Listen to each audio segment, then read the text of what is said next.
আজকে দেখাচ্ছি মশালা pomfret fry. খেতে ভীষণ সুন্দর হয়।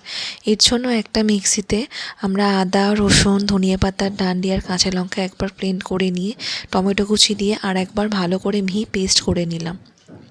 পেস্টটা এক জায়গায় ঢেলে নিয়ে তার মধ্যে হলুদ গুঁড়ো, লঙ্কার গুঁড়ো, জিরে গুঁড়ো, ধনিয়া গুঁড়ো, গরম মশলা গুঁড়ো আর নুন আর সর্ষের তেল দিয়ে ওটা ভালো করে মাখিয়ে নিয়ে মাছগুলো এইরকমভাবে একটু কেটে কেটে নিয়ে তার মধ্যে ভালো করে মশলাগুলো ঢুকিয়ে ফ্রিজে 6 ঘন্টার জন্য রেখে দেবো। 6 ঘন্টা পর ফ্রিজ থেকে মাছটা বার করে তার উপর থেকে সুজি গুঁড়ো একটু এপিট ওপিট হাত দিয়ে চেপে ছড়িয়ে দেব।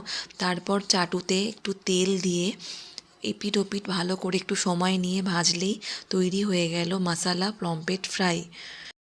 গরম ভাতের সাথে সঙ্গে আলু ভর্তা আর এই পমফ্রেট ফ্রাই লাগে ভীষণ সুন্দর। বাড়িতে বানিয়ে অবশ্যই দেখবেন। Thank you so much.